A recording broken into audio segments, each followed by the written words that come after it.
Ça fait 50 ans que mai 68 a eu lieu et cette dernière semaine, on en parle pas mal. Mais finalement, qu'est-ce qui s'est passé chez les auteurs à ce moment-là ?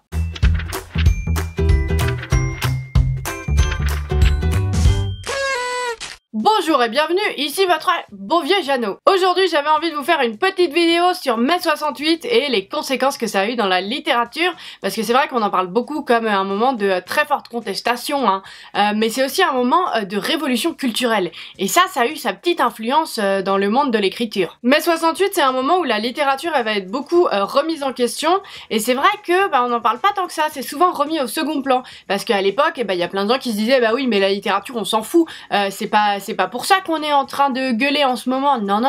Mais en fait, et ça on va en parler juste après, on se rend vite compte que si, en fait les auteurs ils ont été vraiment au milieu de mai 68 et de toute cette contestation, et qu'en fait toutes les contestations et toutes les revendications au niveau de la littérature, c'était bien des choses qui s'appliquaient dans le vrai monde entre guillemets. Mai 68 ça va être un moment où il y a plein de questions qui vont être posées, et au niveau de la littérature et de l'écrivain, on va se poser la question du rôle de l'intellectuel, du rôle de l'écrivain, de son statut, de son rôle aussi par rapport au pouvoir et aux politiques. Et c'est un moment où finalement on va se poser une question assez large, et cette question ça va être à quoi ça sert la littérature. Toute cette contestation et ces questions, c'est pas quelque chose qui est arrivé en mai 68, il y avait déjà des petits signes annonciateurs quand même. Dès 1964, Jean-Paul Sartre, qui est un auteur qui fait partie du mouvement existentialiste, qui consiste très grossièrement à dire que les individus vont créer du sens et que c'est leurs actions qui vont définir leur vie et leur destinée.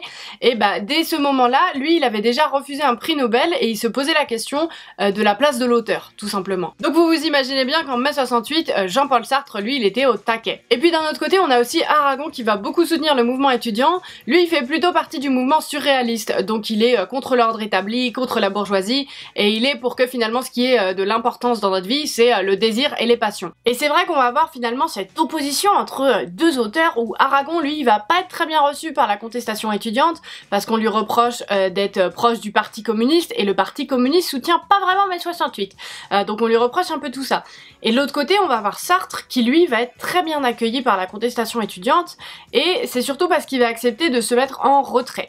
Il va interviewer Cohn-Bendit, qui est l'un des étudiants qui a été au centre de mai 68, et en fait il va dire non, moi je mets un petit peu de côté ma casquette d'intellectuel, de grand auteur, et c'est moi qui vais aller interviewer un étudiant parce que je considère finalement que c'est la relève et que c'est eux qui vont faire de grandes choses. Parce que finalement l'essence de mai 68 ça a été de remettre en question l'intellectuel et l'écrivain, tout ce statut là en fait.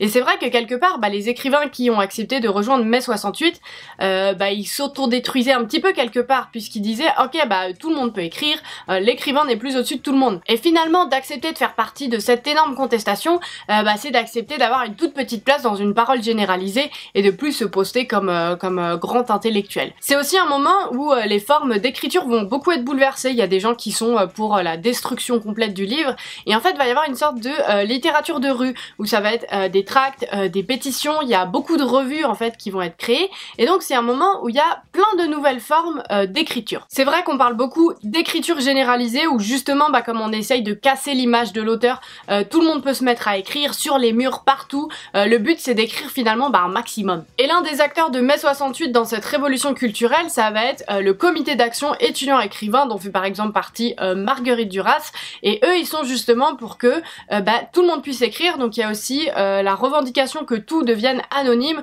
pour que justement il y ait plus cette notion d'intellectuel, d'auteur, et qu'on n'ait pas l'impression que les écrits soient au-dessus. C'est un moment justement où on va essayer de casser l'image de l'auteur complètement déconnecté, et où les auteurs vont quand même être assez engagés d'un côté ou de l'autre, mais ils vont en tout cas beaucoup se poser de questions sur tout simplement ce qui se passe dans la société. Et il y a plein d'auteurs qui vont défendre l'idée que non, il faut garder les livres parce que c'est justement l'idée de garder une trace. Ça va être également un moment décisif pour le statut des écrivains, puisqu'en fait on va essayer d'enlever un petit peu cette image, vous savez, romantique, bohème, de l'écrivain qui a un petit coup de génie et qui se met à écrire. Non, à ce moment-là va y avoir l'union des écrivains, et eux ils vont demander un statut de travailleur écrivain. Donc finalement, même si je vous avoue que dans mes recherches j'ai trouvé nulle part le terme de révolution littéraire, je trouve que c'est quand même un moment où il y a pas mal de choses qui ont été remises en question chez les auteurs. C'est un moment où les auteurs vont quand même perdre cette image un petit peu qu'on a d'intellectuel perché. Après c'était pas le cas pour tout le monde avant, hein. Zola il était là depuis un petit moment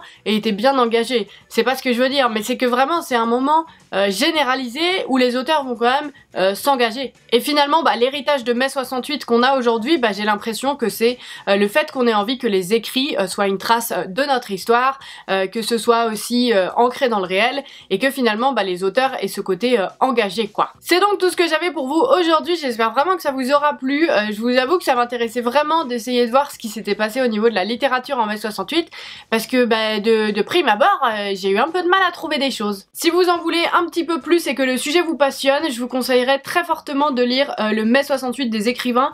C'est là où j'ai trouvé la plupart de mes infos, on va pas se le cacher. En attendant, si vous avez lu de la fiction qui justement s'inspire de mai 68, je veux bien que vous me donniez ça dans les commentaires, j'ai bien envie d'aller lire quelques petits bouquins sur le sujet. Et puis moi, je vous retrouve la semaine prochaine. Allez, salut! J'espère vraiment que cette vidéo t'a plu. Si tu veux en voir plus, tu peux regarder la vidéo de la semaine dernière et même te faire un petit marathon, hein. Tu as le droit de faire ce que tu veux. Ici, tu peux t'abonner à la chaîne de Janos Olive, moi ça me ferait très plaisir. Et puis en attendant, si tu veux venir papoter, voilà tous mes réseaux sociaux.